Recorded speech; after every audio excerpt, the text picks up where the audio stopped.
I would like to address your um, working method. Do you release everything? Um, and how do you edit it? Is it possible to just not edit material? Right. So the way that I basically operate is that to the extent possible, right, there are some times when this is extraordinarily difficult, but I try to live stream situations beginning to end. So what I do is I have a HD sort of studio cinema quality camera, and I mount my iPhone on top of that. And so I live stream to Facebook, Twitter, and sometimes YouTube while I'm covering something. And so on the HD camera, I can't record every single second, right? Battery and data, make it so it's not possible to record in HD every single moment of something. But at least, when my technology all works, when everything works the way it's supposed to, my live stream is filming every single moment. So you can see every single thing that I see on a given occasion. So after an event happens, that live stream is preserved. People can see the entire situation beginning to end. And then I edit down from my HD footage that I collected on my camera, usually a highlight reel, usually about 10 minutes long. And on Twitter, I format it as a thread where it's usually 1 or 2 minute clips, and then maybe like 6 to 10 of those. So people see a sort of a narrative summary. And to be clear, I don't mean that I'm narrating it, right? The footage is basically raw. You pretty much never see me in it. But you basically end up with a summary of the situation in raw footage form that is edited down into highlights, but you can go back and watch the live stream and you'll see the context of every single shot. And so in my opinion, this removes the concern that somebody might have of, what if you take words out of context, or what if you're cutting it down only into the parts that sort of make one side look violent, whatever kind of accusation that people might have toward media, which I think is actually well-founded in the case of most mainstream media that might spend 2 hours at a situation and then their story is 90 seconds long, right? It's cut down in a way that's quite incomplete. For me, I try to make my 10-minute video summaries as complete as possible. But I additionally have the context of the live stream that basically acts as a backup, that people will know that they could see the entire context for every shot. A year ago, you delivered the speech, "Your right to film the police," and explained how it is connected to the First Amendment. Mm-hmm. On September 7th, the extradition proceedings against Julian Assange continued. Could you please address the significance and the connection between your work and the prosecution of Julian Assange, particularly for press freedom, First Amendment? That's an interesting question. So yeah, to address the first thing that you mentioned, I gave a speech that was basically about your right to film the police. And I think what was interesting about that speech, and I would encourage people to watch it, is that was actually, I was invited to speak at a conservative conference. And what I told the organizer of that conference was, if I'm going to speak at this thing, I'm not going to give a speech about something that that your audience already believes in, right? I'm not going to go out there and give a speech about, oh, guns are awesome or something, right? So, I wanted to give a speech about something that I cared about a lot, but that also I thought that some people in the audience might not necessarily agree with. And so many people in that audience were, generally speaking, like pro-police. And just to give context, like a former president of the National Rifle Association spoke at that same conference. Like, this was a conservative group that generally would consider themselves supportive of the police. And so I was trying to tell them, it doesn't actually imply that you're against the police to record them. Police doing the right thing should want to be documented doing so. And police doing the wrong thing might not like being recorded, but it's an obvious societal social good to record those situations. And one just quick interesting moment from that, during a sort of Q&A, there was one audience member who said, yeah, but there's this problem, which is that people will film the police, and you'll only see part of the situation, or you'll see it from a distance, and it might make the police officer look bad when they shouldn't. Simple example: what if someone hits a police officer, and then someone starts recording, and the police officer hits them back? It looks like the cop hit them unprovoked. And I explained, well, in my opinion, the problem there is that the footage is incomplete, not the fact that it was filmed, but the fact that it wasn't filmed enough. So the solution to that would be complete body camera footage, live streaming, trying to film a situation beginning to end. So all of the same types of solutions that I talk about really in all of the course of my journalism, not just related to the police.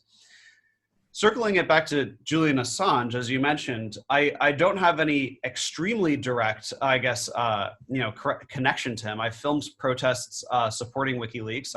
I've filmed and interviewed Chelsea Manning. But with that being said, I think that probably the comparison maybe to be made is that Julian Assange styles himself as a publisher and a journalist, and he's just putting out basically information as he receives it. What tends to be in question, I think, what the legal question surrounding him is, to what extent does he, conspire with the people who are, breaking their nation's laws in order to get him the information. But it's usually generally understood that journalists publishing information, even information that was originally acquired illegally, tend to have the right to publish it, right? So, I mean, this was the position of the Obama administration, where Barack Obama wanted Chelsea, or the Barack Obama administration wanted Chelsea Manning killed, right? Chelsea Manning leaks information to WikiLeaks, and so Obama's administration seeks the death penalty, and she ultimately was found not guilty on the one charge that could have carried that penalty, was sentenced to 35 years, if I recall correctly, and then ultimately Obama commuted the sentence right before the inauguration of Trump. However, for all of the harshness, I guess you could say, of the Obama administration going hard on whistleblowers, her as well as seeking Edward Snowden, they still didn't actually try to prosecute Julian Assange, because although he was publishing the information that Chelsea Manning allegedly illegally acquired, their opinion was that Assange is a journalist and it would have chilling effects to press freedom. So, in my case, it creates something challenging. I talk about the necessity, in my opinion, of body camera footage being available to the public. But if, for example, a whistleblower police officer were to release body camera footage that they, had illegally acquired, it was an unauthorized release. Should I be scared that the journalist who actually publishes that footage after it's sent to them could be penalized themselves legally, as if they themselves did the hacking or the unauthorized access? I think that that's really concerning. I watched one of your recent videos, and I saw people with special gear, with guns, shouting. Mm-hmm. And you mentioned how you wore equipment. I can see on your profile photo, you are wearing a special helmet. Right. How do you deal with the situations, and what do you make of this common rhetoric that allegedly now America is moving in the direction of fascism, and there is this escalation under Trump in recent times? Right. So, firstly, just with respect to the equipment that I wear, yeah. So I definitely vary my protective gear based on the particular type of situation I'm going to be at. So, for example, I tend to wear, I have a couple of bulletproof vests. One that's a Kevlar vest that basically covers your body fairly well, but it only it's probably only rated to stop pistol rounds. And then I have a level 3, which basically means it defeats threats up to and including rifles, right? So I've actually tested this type of vest before, put it on a dummy and shot it with an AK. and it will stop about 13 rounds from an AK-47 or an AR-15, that sort of thing. So if I'm going to be at a situation where I anticipate the presence of a lot of rifles, I tend to wear a vest like that, which is very heavy and very sweaty. If I'm going to be in a situation where I am not anticipating a huge number of rifles, but I think it's possible that there will be violence, I tend to wear a Kevlar vest. Similarly, I do have a ballistic helmet, as you saw in like my profile picture. I tend to wear that kind of thing, again, if it's going to be a situation where I think there's going to be a lot of guns and a possibility of violence.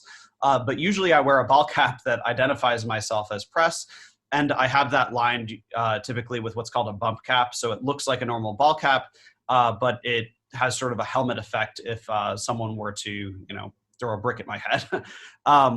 Similarly, if I'm going to be at a situation where I anticipate police violence, and this has been more relevant in the last few months, then I wear, goggles, which I can put over my eyes if things turn heavy, and same thing with the gas mask that I can just, lift up to my face if need be. And those things are relevant for things like pepper spray, pepper balls, tear gas, rubber bullets, and so forth. In fact, actually, the night that, as I mentioned, I was shot in the head with a rubber bullet, I actually had goggles on. If I didn't have goggles on, and if it had gone in my eye, I certainly would have lost my eye. And there's been a lot of press who have lost their eyes. For example, in Minneapolis a couple of months ago, that's happened to a few people.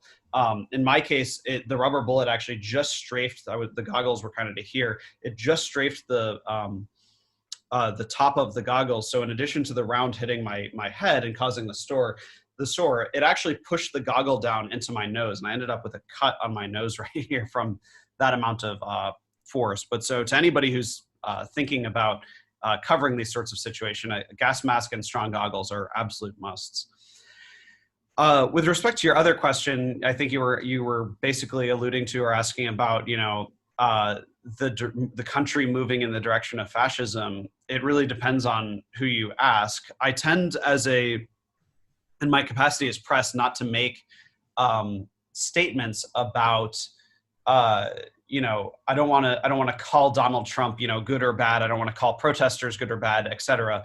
Right? I tend to actually leave any kind of personal thoughts that I have about those things out of it. But I will say that generally speaking, the country is moving in an escalating direction in terms of the violence that we're seeing on the streets. The violence is escalating.